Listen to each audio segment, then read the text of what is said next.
Olá, a cidade retomou uma mobilização talvez tardia, com a presença do ministro Augusto Nardes do Tribunal de Contas da União.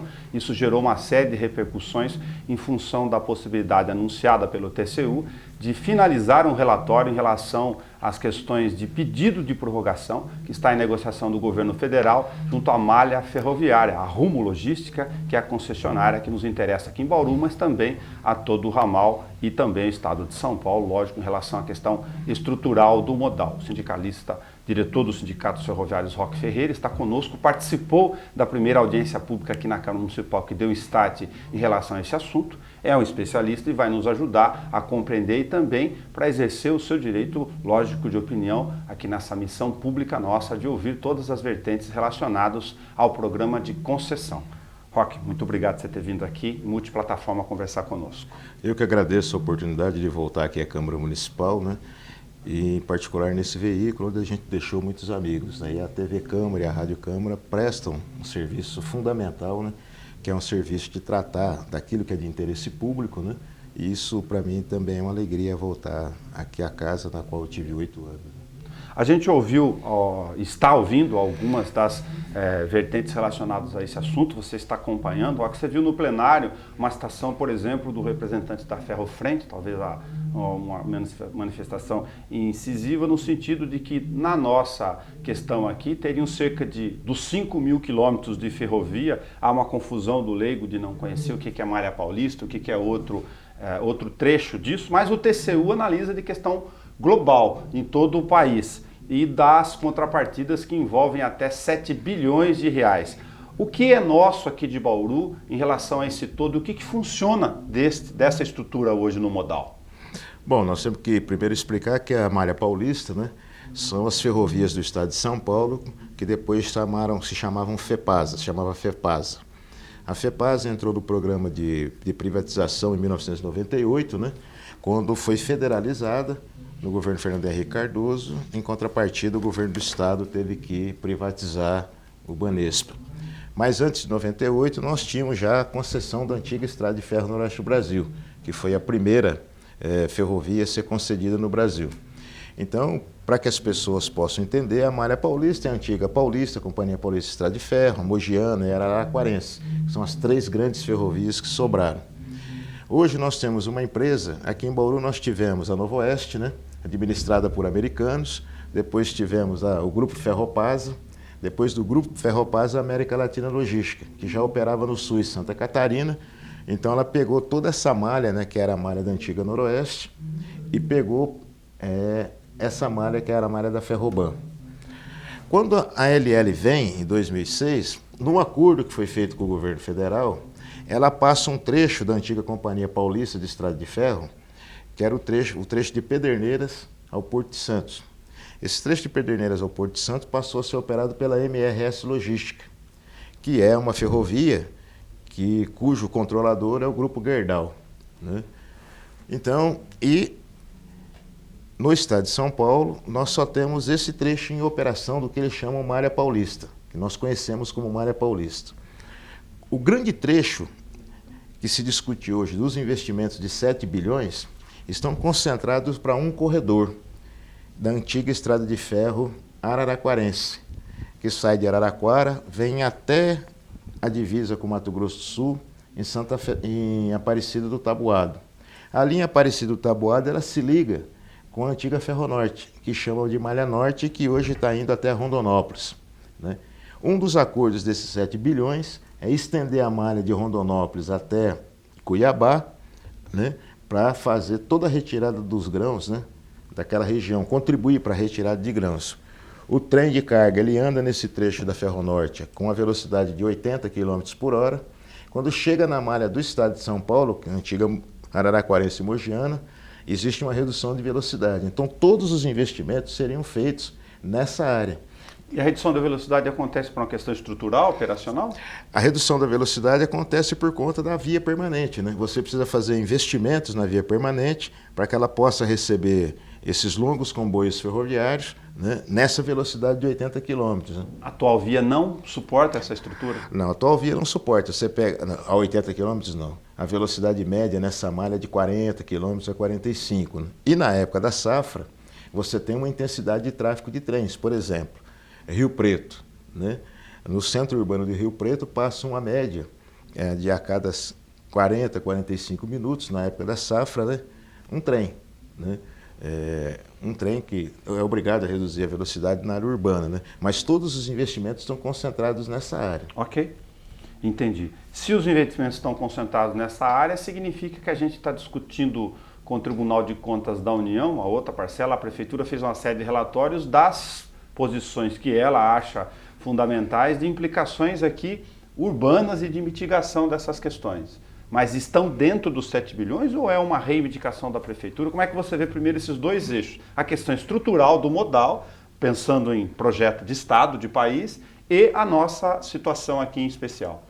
Primeiro, Nelson, sempre é importante a gente destacar que as ferrovias elas foram concedidas, né, sem ter um marco regulatório. E não tinha Agência Nacional de Transporte, a ANTT.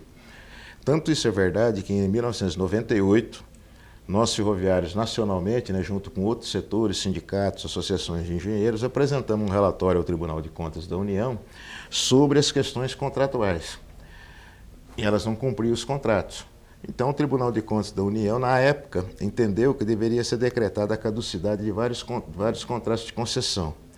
Foi aí então que a Rede Ferroviária Federal foi colocada em liquidação, para dificultar isso, né, uma possível retomada. Estruturalmente, o que nós temos no Brasil hoje? O projeto foi um projeto muito ruim de concessão. Todos os governos, sucessivamente, que passaram de 1996 até agora, não conseguiram pensar um projeto da ferrovia articulado dentro de um plano nacional de transporte multimodal e intermodal. As ferrovias que nós temos no Brasil hoje, elas não atendem o interesse do Estado, nem da população. Elas são centro de custo de empresas. Por exemplo, a MRS opera transportando minério por Grupo Gerdau. A Rumo, hoje, opera transportando grãos para atender o interesse da Cosan. Né? Então, são ferrovias que não têm nenhum controle do Estado e a regulamentação feita pelo Estado é muito ruim. Tanto que o debate que está sendo feito agora em relação à Rumo, que a Rumo ganhou a concessão da Norte-Sul. Então ela vai se tornar a maior operadora ferroviária do Brasil. Mas uma operadora ferroviária para quê? Para transportar, né, aquilo que lhe interessa. E isso também, esse modelo de transporte ferroviário, se a gente pegar o primeiro governo do Lula, toda a base econômica, de desenvolvimento econômico, tinha um pilar, que era o que a gente chamava, né, de um pacto agro-mineral, ou seja, exportação de minério e exportação de grãos. Com a crise de 2008, nós tivemos um problema, né? Quer dizer, aí diminuiu as receitas e acabou o ganha-ganha. Mas o modelo ferroviário continuou do mesmo jeito. Então você pega Bauru hoje, onde nós temos a Rumo, pegar a questão da Estrada de Ferro Noroeste do Brasil, que para nós é interessante. Sim. O que funciona da Estrada de Ferro Noroeste do Brasil? Nós temos hoje na ativa, a população vai se assustar, viu, Nelson? 238 empregados. Tá. De Bauru a Corumbá. De Bauru, sai um trem por semana ali da Vila Dutra, de Vergalhão, com destino a Corumbá, na Bolívia. E com destino a Bolívia, chega até Corumbá. De Três Lagoas, na divisa do estado de São Paulo com Mato Grosso do Sul, nós temos 2 trens que vêm para Bauru trazendo celulose. Passa por Bauru, né? Aí pega o caminho de Lençóis, Ourinhos, até chegar no Porto de Santos. 2 trem dia? 2 trens dias. E temos um trem que funciona lá no final do Mato Grosso do Sul, entre Maria Coelho e Porto Esperança, né, que retira minério. Então nós estamos hoje com 30% da capacidade da ferrovia funcionando. Só 30? Só 30, o resto abandonado. O ramal de Campo Grande a Ponta Porã, de 350 quilômetros, por onde se escoava os grãos daquela região, está desativado. Então, aqui o transporte que nós temos é esse. 2.550 vagões graneleiros foram retirados da LL aqui da malha e levados para o Rio Grande do Sul. e também o transporte de combustível, que era feito de Bauru para Campo Grande, né?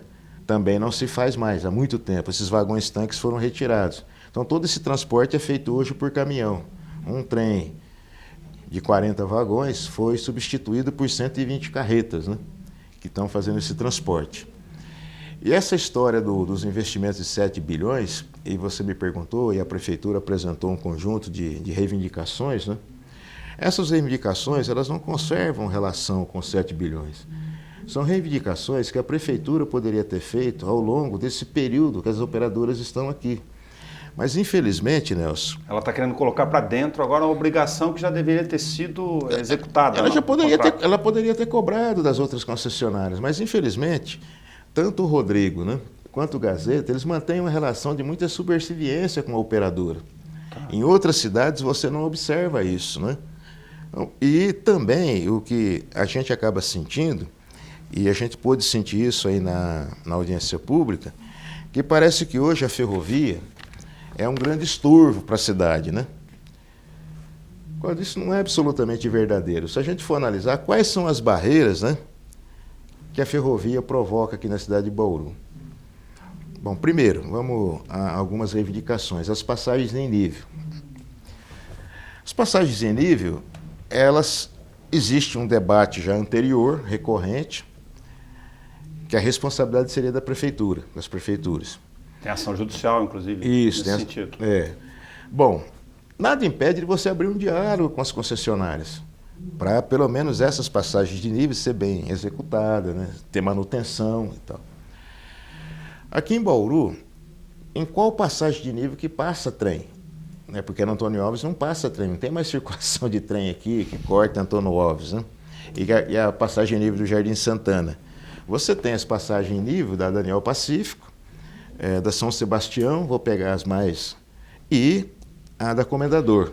Aí eu vou fazer um parênteses, mas a Prefeitura e o TCU analisam, que o procurador está tentando identificar isso, de que é em função do volume que está previsto para ser agregado para os eventuais 30 anos de concessão, que eles estão pensando na exigência de viadutos para esses pontos. Isso é mais um exemplo, nós vamos discutir, tem volume de carga para 30 anos, mas aonde está o projeto de que vai haver transporte nessa malha ferroviária do Noroeste?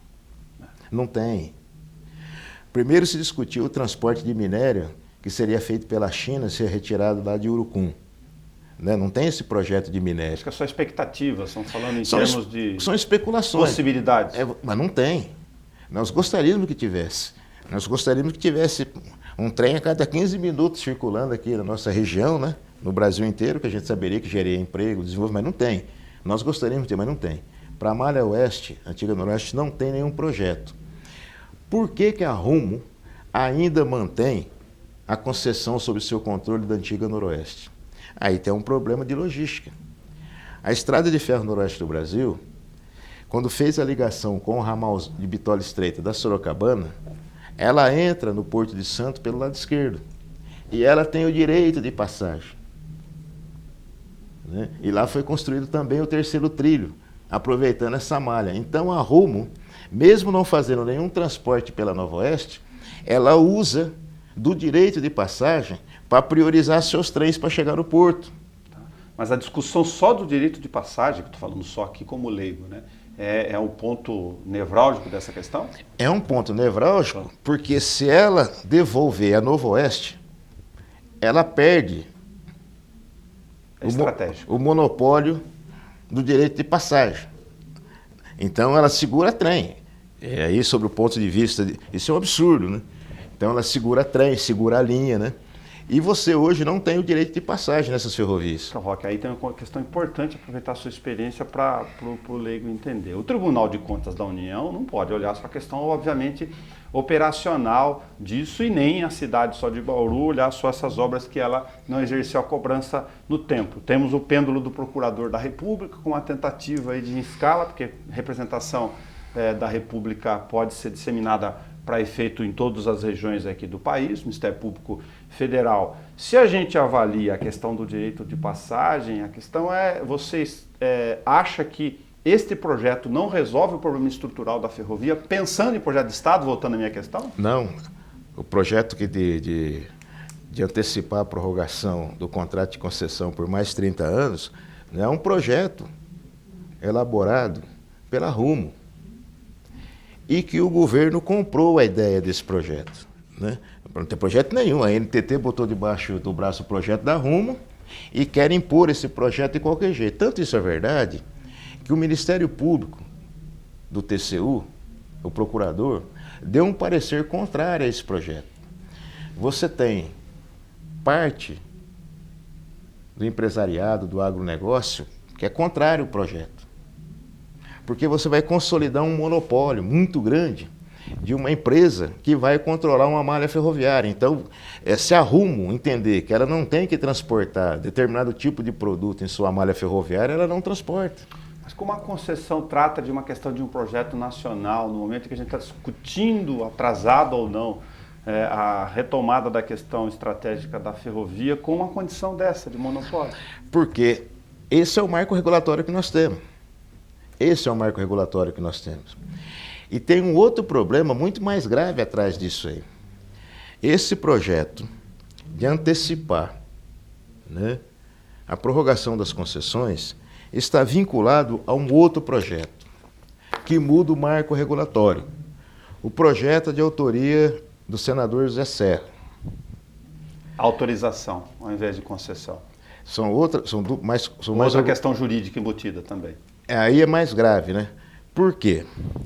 Porque combinado, esse projeto diz o seguinte, vamos pegar uma coisa bem pertinho de nós aqui de Bauru, que as pessoas vão entender.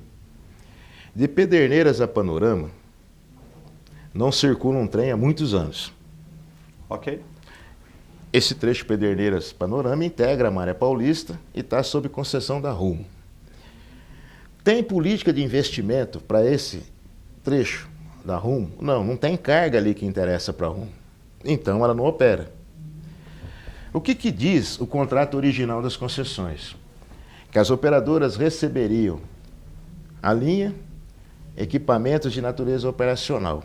Ao final de 30 anos, se ela não quiser continuar operando, ela tem que devolver esses bens da mesma forma como recebeu. Bom, pronto, chegou. Bom, como nós tínhamos no Brasil 28 mil quilômetros de malha ferroviária nas concessões. Hoje em operação nós devemos ter em torno de 11 mil quilômetros de malha ferroviária em operação. Esse projeto do Zé Serra, e que vai ser votado e aprovado, ele tem caráter terminativo no Senado, diz o seguinte, a Rumo pode devolver para a União, sem custo nenhum. Sem fazer nada, sem recuperar nada, a União recebe. Aí o que a União pode fazer? Aí é que entra a discussão da autorização. A União, ao invés de fazer concessão, pode autorizar a operação ferroviária desses trechos, para ligar com a malha, que eles chamam de malha principal. Eles estão tentando copiar um modelo que tem nos Estados Unidos. Nos Estados Unidos você tem em torno de 198 pequenas ferrovias que se agregam à malha principal. Por exemplo, você tem uma empresa aí que produz celulose aqui na região, uma empresa pequena, então ela constrói um pequeno ramal ferroviário para ligar, né, com o trecho principal para levar embora. Mas aqui no Brasil não é isso. Aqui no Brasil eles estão dizendo o seguinte, vocês destruíram, agora deixa conosco, que nós vamos então dar uma autorização para alguém ir lá operar essa malha de Bauru, de Pederneiras a Panorama. Não tem ninguém, pequeno produtores da região que vão recuperar essa ferrovia, porque isso é uma fortuna. Né? A época dos grandes cafeicultores que construíram a Paulista, a Parte da Sul, acabou. Então eles estão livrando, eles estão tirando o custo das operadoras. E tem algo mais grave ainda, muito mais grave, que é a indenização às operadoras. Mas se eles não cumpriram a obrigação, como tem que indenizar? Como que entra a indenização no contrato? Simples. As operadoras fizeram investimento tecnológico e investimento de equipamentos. A hora que você faz o encontro de contas, a União, se porventura romper o contrato depois desse projeto de lei aprovado, ela vai ter que indenizar as operadoras privadas, a Rumo, MRS ou qualquer outra, pelos investimentos que elas fizeram na ferrovia, para devolver para a União. Você viu a manifestação aqui na audiência pública, acompanhou, enfim, a gente ouve todas as vertentes com o nosso papel, é óbvio. Da questão da memória da ferrovia, sentado junto com a mesma diretriz de raciocínio da Rumo, evidentemente, na defesa da prorrogação da concessão, porque o agronegócio brasileiro precisa dessa questão, e o contraponto, um deles, você também fez alguns, de que, além dessa questão do direito de passagem, de serem questões setoriais não resolvidas no todo, como você está tentando nos ajudar a explicar aqui, mas vou voltar ao raciocínio principal, curto, utilizado pela Rumo, a única fala deles, de que eles precisam da prorrogação para resolver essas demandas que ficaram no passado, trocando em miúdos. Isso é uma estratégia da Rumo. Ela busca os 7 bilhões, mas quando você procura os projetos não existem. O único projeto de investimento que existe da operadora Rumo, que eu sou empregado da Rumo, funcionário da Rumo, é nesse corredor de exportação, para retirar os grãos do estado do Mato Grosso do Sul, combinado com investimentos na Norte-Sul, que ela diz que começa a operar em 2022. Não tem nós nessa história então, aí, Bauru? Não. Nem recuperação estrutural então? Não, nós não existimos para a Rumo. Mas isso é importantíssimo para a gente dizer. Você não está achando que esse processo de concessão, se aprovado, vai recuperar e revitalizar o nosso trecho? Não tem. A Rumo não tem projeto para transporte de carga para Malha Oeste, que englobou, né, esse ramal da Sorocabana, que é de Bistola Estreita. A Rumo não tem nenhum projeto para recuperar o transporte nesse trecho entre Pederneiras e Panorama, e não tem nenhum projeto para recuperar o transporte na região de Presidente Prudente, de Presidente Epitácio. Não lhes interessa trabalhar nessa região, porque as cargas que eventualmente poderiam ser transportadas por ferrovia nessa região não atendem o interesse estratégico da Rumo. Aí uma pontuação aqui importante. O estudo que é sempre comentado agora pelo deputado federal Rodrigo Agostinho, que ele defende, inclusive, em relação ao DENIT, diz que acompanhou, de que apresenta uma série de soluções, inclusive do entorno ferroviário, chamado ANEL em relação a Bauru, que é uma defesa do Ministério Público Federal no processo. Bom, vejamos. Lá em Rio Preto vai ser construído o entorno ferroviário. Se você olhar o pátio ferroviário de Rio Preto, ele não chega a 1/3 do que nós temos aqui. Vão ser construídos lá 50 quilômetros de linha ferroviária nova. Para a operadora privada é um grande presente, né? E o governo do estado vai financiar essa obra. A discussão do entorno lá foi muito grande, né? Haviam setores que tecnicamente demonstraram que não havia necessidade do entorno ferroviário. Mas parece que isso virou um mantra no Brasil. Se você olha para os Estados Unidos, você vê a ferrovia convivendo de maneira harmoniosa, né, nas grandes cidades americanas, sem esse gigantismo dessas obras. Aqui em Bauru já foi feita uma proposta de construir um entorno ferroviário quando o Rodrigo era prefeito. Isso. Felizmente essa obra não foi realizada, porque normalmente essas obras deixam esqueletos nos armários, né? É o que Araraquara fez em certa dose ou não? Ou que é diferente? A Araraquara também, o entorno era pequeno, né? Bauru é o maior entroncamento ferroviário da América Latina. Nós vamos fazer um entorno ferroviário para quê? Só para desviar trem? Não. Nós deveríamos pensar num entorno ferroviário que pudesse agregar vários modais. O modal ferroviário, o modal rodoviário e o transporte fluvial. Dentro desse projeto isso não existe. A ideia, então, de acrescentar outras informações que foi colocada também para o prefeito, foi feita uma crítica para o prefeito atual, né? Ele é relacionado com o Rodrigo, que é deputado, como a gente sabe e tal, de que ao invés dele pensar, e é compreensível que ele pense em alguns pontos solúveis aqui da questão urbana, mas que ele pense na questão estratégica, como a gente está tentando insistir no nosso discurso aqui. Pederneiras, o aeroporto, a hidrovia, enfim. As reivindicações, é justo que a população de qualquer cidade discuta a cidade. Claro. lamentavelmente, a gente não discute cidade. Sim. Você começa a discutir as coisas quando aparecem os problemas aí de retenção de 33 milhões de floresta urbana, enfim. O que eu estou querendo dizer para quem está nos acompanhando é que você viu que é complexo, né? O Roque tem muita experiência nisso há bastante tempo, milita, sabe isso de cabeça decor. A gente fica discutindo o viaduto, não é o que o viaduto do trem é importante, é que nós estamos discutindo o parafuso ao invés do vagão. Sim, porque na verdade, um exemplo, eu respeito o Ministério Público, mas o Ministério Público, desde as concessões, poderia ter feito muito mais para que as operadoras privadas cumprissem, no mínimo, aquelas diretrizes que estavam nos contratos originais. Perfeito. O nosso sindicato e os sindicatos no Brasil inteiro sempre fizeram representações. E o Ministério Público também não precisa ser provocado, né, Nelson? Não. Ele pode agir de ofício. Okay. Nós temos uma opinião diferente do procurador em relação ao entorno ferroviário. A justificativa para o entorno ferroviário seria o grande número de trens que passa por Bauru. Mas esses trens não existem. Nós procuramos esses trens, Nelson, e eles não existem. Essa é uma discussão para justificar também um viaduto ali na passagem de nível da Comendador. Quantos trens por dia passam na Comendador? Muito pouco, só acordo com um de madrugada. São 2 trens. São 2 trens. Num horário onde não existe conflito. Né? Pelo menos num horário onde não existe conflito com a intensidade de trânsito. Eu vou repetir, eles estão fazendo isso, você sabe, em cima do estudo de demanda lá que eles justificam do DENIT. Não, mas aquele estudo de demanda do DENIT acabou, que ele não se realizou. Mas mesmo que aquele estudo de demanda fosse colocado em prática, nós teríamos, por exemplo, passando por Bauru, uma média de um trem a cada 3, 4 horas. Isso não justifica uma obra de grande porte como um viaduto. Se você fizer obras de arte, pequenas obras de arte que a gente chama, você resolve os problemas. Não é incompatível a vivência da ferrovia com o centro urbano da cidade. É óbvio que algumas intervenções precisam ser feitas, questão de erosão e tal, mas essas medidas elas não estão vinculadas a esse contrato de prorrogação.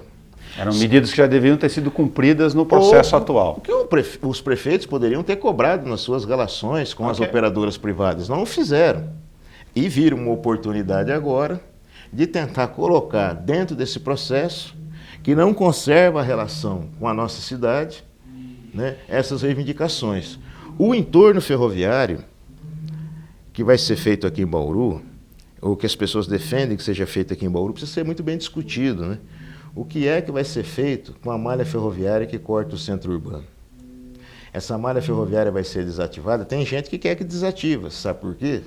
Porque efetivamente, se fizer um entorno ferroviário, toda essa malha ferroviária, essas áreas, a União dispõe para o município. Aí o município vai fazer o que com essas áreas? Vai fazer o que fez aqui na Getúlio Vargas? Ficar com uma parte dessas áreas e a outra parte você pode colocar para o interesse privado, para colocar concreto, para fazer edificações, né? Para matar um dreno natural que existe na cidade. As pessoas esquecem que as ferrovias aqui estão no fundo de vale. Nos fundos de vale tem o quê? Tem rios, tem córregos, né?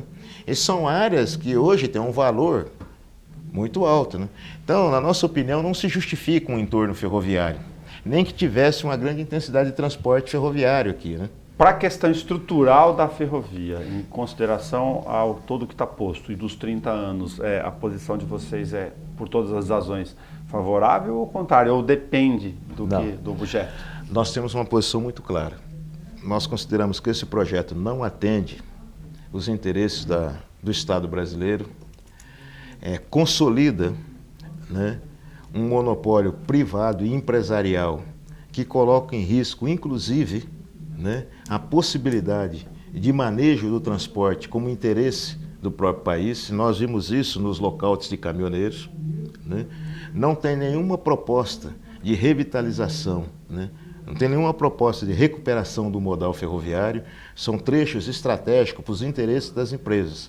Então a nossa posição não mudou ao longo do tempo, ao contrário, ela se firma ao longo do tempo. Para que a gente tenha um plano nacional de viação que possa atender os interesses do país e de mobilidade urbana também, de mobilidade no geral, nós precisaríamos ter uma forte participação do Estado nessa regulação, como tem nos Estados Unidos e em todos os países do mundo. Nós defendemos a reestatização das ferrovias. Ok. Como base para que a gente tenha um plano nacional de viação e que as ferrovias, ao invés de atender o interesse de grandes grupos econômicos, atendam o interesse da maioria da população. Nós não transportamos cargas gerais, nós não transportamos nada por ferrovia. Então, o arroz, o feijão, né, o pó de café que a gente consome no supermercado, no preço dele está agregado o custo do transporte. Nós temos uma malha rodoviária, né, precária, nós temos um super número de caminhões operando no sistema. Isso faz com que o frete caia. O frete cai, nós temos muitos caminhões, né? O frete cai.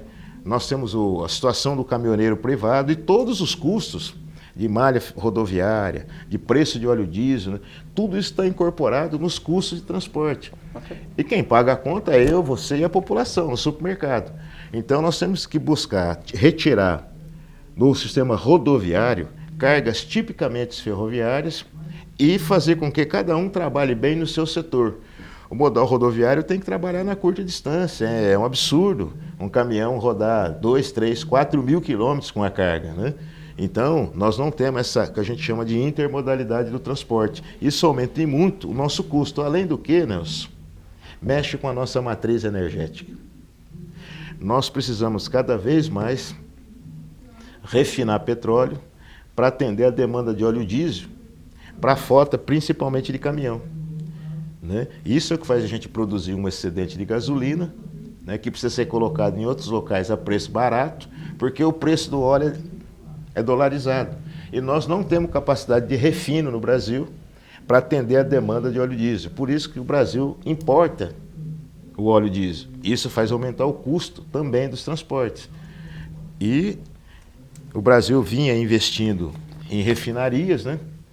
As refinarias, as novas refinarias que estavam sendo construídas tiveram as obras paralisadas, né? Isso torna o Brasil também, apesar de ter muito petróleo aqui, né, no pré-sal e tal, torna-se dependente, né, do processo de refino. Não adianta você ter o petróleo se você não tem capacidade de refinar. Então nós temos uma matriz de transporte aqui no Brasil que ela é uma coisa que espanta o mundo inteiro, né? Um país de dimensões continentais, onde para você movimentar qualquer coisa, você tem que movimentar sobre rodas, né? É uma coisa que fere a lógica, né, estratégica de qualquer país, né?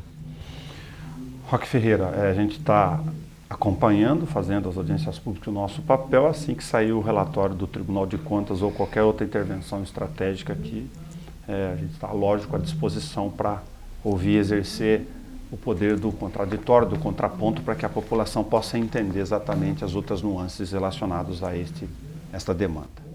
Eu agradeço a oportunidade, Nelson, porque esse é um debate que a gente tem que fazer de maneira muito correta e de maneira muito precisa, né? Um país que não discute a sua infraestrutura de transportes tem problemas e problemas muito sérios. Nós tivemos um processo de concessão das ferrovias que basicamente destruiu o modal ferroviário no Brasil. E nós não temos políticas de Estado para esse modal ferroviário, né? A política hoje que é desenvolvida, quem determina são os grandes grupos hoje que operam as ferrovias. E eles vão definir a política de acordo com os seus interesses. E na maioria das vezes, os interesses dos grandes grupos econômicos não têm nada a ver com os interesses da maioria da população. E Bauru é uma cidade onde as pessoas vão pensar a questão ferroviária com mais carinho, né? Nós tivemos aqui em Bauru 3 ferrovias, Noroeste, a Sorocabana e a Paulista. A cidade se desenvolveu a partir dessas ferrovias. A cidade recebeu muitos benefícios da ferrovia, por exemplo, o hospital de base, né, foi construído também com muitos recursos da ferrovia, o aeroclube. Enfim, nós temos várias situações na cidade que a ferrovia participou diretamente, né? E nós temos um grande capital aqui que precisa ser utilizado. Nós defendemos o transporte passageiro, nós defendemos o transporte sobre trilhos urbanos, né? Agora, nós precisamos que aqueles que têm mais responsabilidade, como o prefeito, os deputados, né, que como vereador a gente tentou, mas o papel do vereador é muito limitado nesse aspecto, né, possam pensar a cidade sob o ponto de vista do planejamento urbano, né? Nós estamos agora com essas audiências, né, do plano diretor, né? Nós sabemos que a cidade é um espaço em disputa, né? Então nós temos que discutir que tipo de cidade nós queremos, né? Porque se a gente não faz essa discussão, nós vamos carregar uma série de problemas para a vida. Nós vamos carregar uma série de problemas para a vida, inclusive o problema das enchentes, né? Que todo ano se realiza audiência pública, só que a gente não consegue convencer a chuva, né, para cair de maneira mansa e serena na cidade de Bauru. Então, nós vamos tendo esses problemas, né? Então, o que interessa para a população de Bauru? Ter uma cidade que se expande de maneira desorganizada ou ter uma cidade que se desenvolva, né, a partir das suas necessidades mais reais que são identificadas na discussão do planejamento urbano. Então, a população deve participar dessas audiências públicas, né, que está discutindo o plano diretor, porque é nessa hora que você discute que cidade nós vamos ter e quem que vai ganhar com essa cidade que vai sair do plano diretor. Esse é um grande debate que a gente tem que fazer. A TV Câmara e a Rádio Câmara, eu acho que tem dado grandes contribuições quando traz esse tema para o debate. Agora, se a gente não participar, não for discutir, né, nós podemos ter uma cidade que não interessa a maioria, nós podemos ter uma cidade que interessa a minoria, né? E Bauru sempre é bom a gente registrar, Nelson, que é uma cidade muito segregada, né? Tem um dos níveis de segregação mais alto no Brasil, né? Se nós vamos querer esse tipo de cidade ou não. Eu luto para ter uma outra cidade, né? Agora, essa não é uma luta individual, essa é uma luta coletiva, né? E mais uma vez agradeço em nome dos sindicatos ferroviários, né, e da nossa federação também, que tem ajudado bastante nesse trabalho, esse debate que a gente está fazendo.